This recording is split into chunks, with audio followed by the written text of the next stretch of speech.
साड्यांची महाराणी स्वामिनी घेऊन येत आहे दिवाळी मसाला मिक्स धमाका. धनत्रयोदशी पासून भाऊबीजेपर्यंत स्वामिनीच्या YouTube चॅनल वरून ऐकायला विसरू नका. दिवाळी मसाला मिक्स धमाका. सणांच्या राजाचं स्वागत साड्यांच्या महाराणीने. दिवाळी सण मोठा स्वामिनी मध्ये साड्यांना नाही तोटा. पैठणी, प्युअर सिल्क, बनारसी आणि नऊवारी, जरीच्या काठपदराच्या किंवा डिझायनर साड्या, तुम्हाला जे आवडतं ते इथे नक्कीच मिळतं. चोखंदळ महिलांच्या पसंतीचं साड्यांसाठी एकच नाव, स्वामिनी, साड्यांची महाराणी. स्वामिनी, विजिलँड बिल्डिंग, कुमठेकर रोड, पुणे. साड्यांची महाराणी स्वामिनी. आजच स्वामिनी सारीज पुणे या YouTube, फेसबुक आणि इंस्टाग्राम या सोशल मीडिया प्लॅटफॉर्मला भेट द्या, सबस्क्राईब करा आणि स्वामिनीशी कनेक्ट व्हा. मग काय श्रोते हो, कसा काय झाला दिवाळीचा फराळ? काय केलं फराळा? बाकी दिवाळीची मजा काय औरच. आधी आमच्या असंख्य श्रोत्यांना स्वामिनी साड्यांची महाराणी तर्फे हार्दिक शुभेच्छा. हुश, काय बाई महागाई ही. 500च्या नोटांची अगदी चटणी होती बाजारात. पण काय करणार, सगळा खरेदीचा भार माझ्यावरच पडतो ना. चला, झाली का पूजेची तयारी? आणि हे काय, बाबा कुठे तुमचे? अगं येतील इतक्यात. आत्ताच जरा पेपर वाचायला गेलेत लायब्ररीत. छान. कसं सुस्त तरी यांना म्हणते मी, शांतपणे वर्तमानपत्र चाळायला. तुम्हाला कसं खरेदी करायला सुस्त तसंच. झाली खरेदी? झाली सगळ्या दुकानांवरती धाड घालून. अरे एक वेळ कुमी आणि उदयचं ठीक होतं रे. तुम्ही काय दोघं वाद घालताय? आई, हे बघ कुमे, आधी आई बाबांना चहा दे बघू. म्हणजे वातावरण थंड होईल. बर सुनबाई, झाली खरेदी? हो ना सासूबाई, माझ्या उद्योगिनी उद्योग समूहाचं पहिलंच वर्ष ना हे. हो, सगळं लक्षात ठेवून आणलंय मी. शाबास. आणि कुमे, काय? शेजारच्या जोशी काकू आहेत ना, त्यांना जरा हळदी कुंकवाचं तेवढं सांगून ये बर का ग. हो. बरं सासूबाई, सगळी तयारी व्यवस्थित झाली आहे ना? नाही म्हणजे काही राहायला नको, काही चुकायला नको आपल्या हातून. अगं काही चुकत नाही, सगळी तयारी झाली आहे. हो. आता हल्ली करतात की नाही माहिती नाही, पण बरं का कुमे, काय? लक्ष्मी जवळच कुबेराची प्रतिमा ठेवून आम्ही एक मंत्रही म्हणत असू बरं का. वाव, कोणता मंत्र आजोबा? म्हणजे मला तरी सांगा ना. म्हणजे कसं अभ्यास न करता लक्ष्मी पुत्र होणार की काय तू? बर, पण मंत्र सांगायला काही हरकत नाहीये. तो म्हणून लक्ष्मीपुत्र झालास की मग मात्र या आजोबाची आठवण ठेव म्हणजे झालं. काय काय आजोबा, असं काय? पण सांगा ना. अरे हो धीर धर. पण खरं सांगू, संस्कृत आहे बर का. कसा येणार तुम्हाला? ठीक आहे, ऐका तर. जोड, हात जोड. धनदाय नमस्तुभ्यं. धनदाय नमस्तुभ्यं. नीट म्हण, धनदाय नमस्तुभ्यं. धनदाय नमस्तुभ्यं. निधी पद्माधिपाद्य च. निधी पद्माधिपाद्य च. उच्चार शुद्ध आणि स्पष्ट हवेत बर का. पुढे म्हण, भवन्तु त्वत्प्रसादेन. भवन्तु त्वत्प्रसादेन. भवन्तु त्वत्प्रसादेन. भवन्तु त्वत्प्रसादेन. धनधान्यादि संपदा. धनधान्यादि संपदा. अर्थ कळला का गधड्या? नाही. नाही ना, सांगतो ऐक. निधी आणि पद्म यांचा अधिपती असलेल्या कुबेरा, तुला माझा नमस्कार असो. तुझ्या कृपेनं मला धन धान्य संपत्ती प्राप्त हो. वाव आजोबा, ह्या मंत्रात खरंच सामर्थ्य असतं का हो? आता असं म्हणतात बुवा. म्हणतात काय असतं रे, अगदी नक्की असतं. काय म्हणाली? नाही ना ऐकू आलं? बराच वेळ ऐकू आलं की हो तुम्हाला आज? आजी, मग एखादा परीक्षेत पास होण्यासाठी किंवा पहिला नंबर येण्यासाठी काय मंत्र नाही का ग? काय म्हणाला? नाही म्हणजे असं 12वी फार टफ जाते ना मला. त्यात फक्त अभ्यास आहे की अभ्यास म्हणून कंटाळलोय मी आता. असं वायफळ गप्पा मारू नको सुगाच. आधी आज जा आणि अभ्यास करून घे. काय मी तर या दिवाळीच्या फराळांच्या अगेन्स्टच आहे बाबा. अरे काय ते तळणीचे पदार्थ कोलेस्ट्रॉल वाढवणारे रे बाबा. अहो, तुमच्या पुढे हात जोडते. आज तरी ते आरोग्याचं लेक्चर नको. आनंदानं लेक्चर बाजी न करता फराळ कराल का आज? हो. आणि मी ना उद्योगिनीतर्फे कितीतरी नवीन पदार्थ आणलेत फराळाचे बाजारात या वर्षीच. बघा तरी, ही बघा, ही आहे ना, ही बिन काट्याची चकली. म्हणजे चकली करताना ना मोहन जरा कमीच घातले. आणि सासूबाई, हा आहे ना, हा प्रवासी चिवडा. म्हणजे तेलाचा अंश जरा कमीच. अगो बाई. आणि नेहमीची ती केशरी रंगाची जिलबी खाऊन अगदी कंटाळा आला असेल ना, तर त्या ठिकाणी ही गुलाबी जिलबी आणि गुलाबी आणि स्त्री मुक्तीच्या आंदोलनात सहभागी झालेल्या बायकांसाठी शंकरपाळ्यांऐवजी पार्वती पाळे. बस बस बस बस बस अगं ही यादी आता पुरे. फराळाच्या आधीच पोटात गुरगुरायला लागलंय. अरे पण असे बोलत काय बसलायत? सगळ्यांच्या आंघोळी झाल्यात का? आटपारे लवकर. कुमे दिवे लाव बरं घरभर. अगं घरातला अंधार बाहेर जाऊ दे. प्रकाशाचं साम्राज्य घरात येऊ दे रे देवा. बरं का?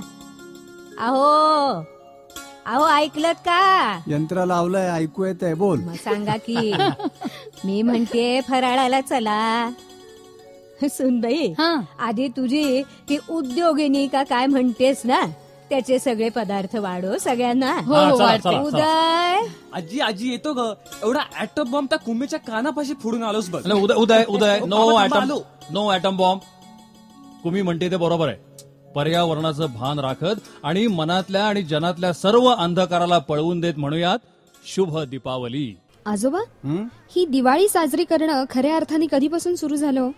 कुमे या सणाचा उगम बघ अगदी म्हणजे प्राचीन काळी झाला बरं का. म्हणजे आर्यांचं वास्तव्य उत्तर ध्रुव प्रदेशात होतं. 6 महिन्यांची दीर्घ रात्र संपून 6 महिन्यांचा दिवस सुरू होताच त्या प्रदेशातल्या लोकांना नवजीवन प्राप्त झाल्यासारखं वाटलं असावं. बर बर. आणि त्यासाठी त्यांनी आनंद साजरा केला असावा. तोच हा दीपोत्सव.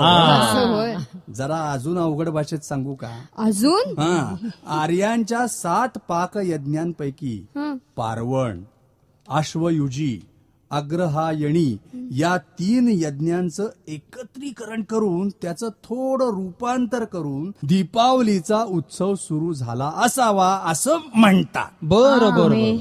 कुमे तुला काही समजलं? मला तर बाई सगळं डोक्यावरनं गेलं.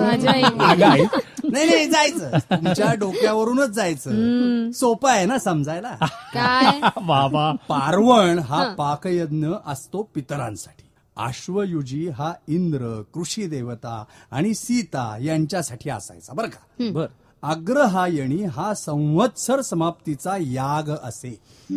पण बाबा काही लोकांची अशी श्रद्धा आहे की भगवान श्रीराम वनवास संपवून सीतेसह अयोध्येला आले त्यावेळी अयोध्येतल्या प्रजेनी जो साजरा केला ना तोच हा दीपोत्सव. आणि कुमे उदय तुम्हाला पुराणातली बळीची कथा माहितीये ना? बळीराजा फारच बलाढ्य झाला होता. त्यानं सर्व पृथ्वी जिंकून देवांना टाकलं बंदिवासात. बर. मग विष्णूनं घेतला वामन अवतार आणि त्यांचा निप्पात केला. तेव्हा लोकांनी केला आनंद उत्सव, तोच हा दीपोत्सव. आई आमच्या कॉलेजमध्ये काल पार्टी होती ना, तेव्हा माझी एक जैन मैत्रीण सांगत होती काय की त्यांचे ते शेवटचे तीर्थंकर महावीर होते ना, तर ते महावीरांचं निर्वाण अश्विन अमावस्येला झालं. त्यावेळी सगळ्यांनी महावीराची पूजा करून दीपाराधना केली. कसली आराधना केली? अहो दिव्यांची आराधना. ज्ञानदीप निर्वाणाला गेला आहे. आता आपण साधे दिवे लावूयात आणि सर्वत्र प्रकाशाचा उत्सव साजरा करूयात. आणि तेव्हापासूनच सगळेच जण दीपोत्सव साजरा करायला लागले. बर. कुमे दिवाळीच्या उगमाशी ही जीत जेते ही भावना आहे बर का. अगं शेवटी काय, फायटिंग इज मस्ट. येस. लढाई पाहिजेच पाहिजे. सम्राट अशोकाच्या दिग्विजया प्रित्यर्थ हा महोत्सव सुरू झाला म्हणे. हो बर का उदय. लढाई नाही, जिंकणं नाही, हारणं नाही, मग त्याला जगणं कसलं म्हणायचं. जीवनात लढाई हवीच. छोटी छोटी लढाई ही आयुष्यात रंग आणते, रंग भरते. काय हो, तुमचं काय मत आहे? कानात यंत्र घातलं वाटतं. तरीच अधून मधून भांडत असता होय माझ्याशी. आजी. आणि बरं का कुमे, आणखीन एक कथा आहे. सम्राट चंद्रगुप्त विक्रमादित्य याच्या राज्याभिषेक समारंभानंतर जो दीपोत्सव साजरा केला गेला तो आज तागायत चालू आहे. आणि वा वा वा वा वा वा, मला अगदी सांस्कृतिक इतिहासाच्या तासाला बसल्यासारखं वाटतंय. खरंच. आता पुरे झाला तो इतिहास. मी आपली इथे एकटी राबती. झालं. इथे कुणी मला मदतीलाही नाहीये. उद्योगिनीचे आकाशकंदील आजच पोचवायला पाहिजेत. फराळाचे पदार्थही आजच करून झाले पाहिजेत. पॅकिंग व्हायला पाहिजे. ऑर्डरी घरी पोहोचवल्या पाहिजेत. किती काम आहेत. आणि इथे बघा काय हातावर हात ठेवून छान गप्पा चालल्यात दिवाळीच्या. आई अगं सूनबाई, तुझ्या उद्योगशीलतेबद्दल काही शंकाच नाहीये. अगं अख्ख्या कॉलनीत तुझ्या इतकी उद्योगशील बाई दिसायची नाही. म्हणून म्हणतो आम्ही आहोतच भाग्यवान. म्हणजे काय बरोबर आहे. अख्ख्या कॉलनीमध्ये काय बाबा, अख्ख्या पुण्यात म्हणा, अख्ख्या जगात म्हणा.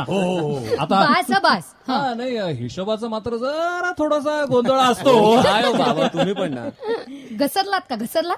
घसरलात माझ्या हिशोबीपणावर. पण मला ह्या वेळी बघाच तुम्ही, अगदी चोख हिशोब ठेवलाय मी सगळा. बर वाटलं काय. आणि उद्योगिनीच्या आकाश कंदिलाला तर इतकी चांगली मागणी आहे बाजारात. अरे वा, क्या बात आहे. कुमे, उदय, जरा इकडे या बघू. काय हे बघा, आपल्या घरी जो आपण फराळ केलाय ना, आणि तुम्ही जे फटाके उडवणार आहात ते सगळं एकत्र करा. बर. आणि त्यातलं थोडंसं बाजूला काढून ठेवा. कुणासाठी? आपल्या घरी जे काम करतात ना त्यांच्यासाठी. आणि आई, त्यांना ते बोनस वगैरे सुद्धा सगळं आजच मिळालं पाहिजे बरं का. आणि उद्या सकाळचा फराळही आजच्या आजच त्यांच्या हातात जायला हवा बघ. आता आपल्या आजीबाई जरा मुद्द्याचं बोलल्या. काय रे, आपण जसा दिवाळीचा आनंद घेतो तसाच तो त्यांना घेता आला पाहिजे आणि वेळेवरतीही घेता आला पाहिजे. अगदी बरोबर आहे. अरे, आपल्या घरी काम करणाऱ्यांचं मन खरं मोठं म्हटलं पाहिजे. दिवाळी मसाला मिक्स धमाका. लेखन डॉक्टर माधवी वैद्य. निवेदन रवींद्र मंकणी, सुनेत्रा मंकणी. सहभागी कलावंत वृषसेन दाभोळकर, मानसी लोणकर, माधवी सोमण, निमिष तोटे, वृषाली पटवर्धन आणि सुहास कुलकर्णी. निर्मिती संयोजन शेखर काळे. साड्यांची महाराणी स्वामिनी घेऊन येत आहे दिवाळी मसाला मिक्स धमाका. धनत्रयोदशी पासून भाऊबीजेपर्यंत स्वामिनीच्या YouTube चॅनलवरून ऐकायला विसरू नका. दिवाळी मसाला मिक्स धमाका. सणांच्या राजाचं स्वागत साड्यांच्या महाराणीने. दिवाळी सण मोठा, स्वामिनीमध्ये साड्यांना नाही तोटा. पैठणी, प्युअर सिल्क, बनारसी आणि नऊवारी, जरीच्या काठपदराच्या किंवा डिझायनर साड्या, तुम्हाला जे आवडतं ते इथे नक्कीच मिळतं. चोखंदळ महिलांच्या पसंतीचं साड्यांसाठी एकच नाव, स्वामिनी, साड्यांची महाराणी. स्वामिनी, विजिलँड बिल्डिंग, कुमठेकर रोड, पुणे. साड्यांची महाराणी स्वामिनी.